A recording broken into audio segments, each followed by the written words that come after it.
The end is closer than you think. In ages past, before the creation of the world, a controversy began. A controversy between two powers.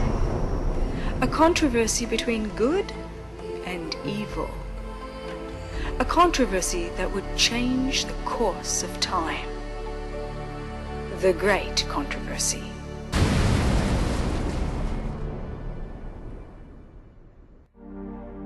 Marvelous is the deception which has overtaken the Christian church. The battle of good and evil, right and wrong, truth and error has reached its height in this our day. The great controversy between Jesus Christ, the Son of God, and Satan, the Prince of Darkness, has almost reached its ultimate conclusion. But the great controversy itself is certainly not new. It has been waging for centuries. In fact, the Christian church began in the midst of controversy and has continued ever since in the same manner. To understand the future, we need only look at the past. To discern the events which are about to transpire, we simply need to remember that history repeats itself, and for this reason we'll travel back some 2,000 years to the birthplace of Christianity, the Jewish temple, when Christ for the last time departed from its courts.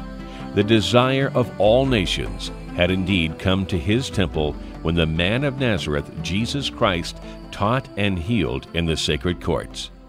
But Israel rejected God's greatest gift, and when the humble teacher passed out from its gate, the glory forever departed, and the Savior's words were fulfilled. Your house is left unto you desolate. Shortly thereafter, Christ spoke those solemn words of prophetic doom. Verily I say unto you, there shall not be left here one stone upon another, that shall not be thrown down. True to his words, within 40 years, the Jewish temple was destroyed, never to be rebuilt. But the Savior's prophecy concerning the judgments visited upon Jerusalem will have yet another fulfillment, of which that terrible destruction was only a faint shadow. In the fate of Jerusalem, we may behold the doom of a world that has rejected God's mercy and trampled upon his law. Dark are the records of human misery that earth has witnessed during its long centuries.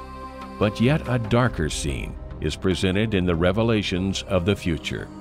The records of the past with their long procession of wars and conflicts, what are these in contrast with the terrors of the day just ahead of us, when the Spirit of God shall be wholly withdrawn from the wicked, no longer to hold in check the outburst of human passion and satanic wrath.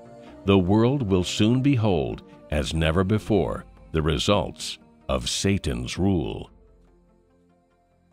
When Jesus revealed to his disciples the fate of Jerusalem and the scenes of his second coming, he foretold also the experience of his people until the end of time, when he would return in power and glory for their deliverance.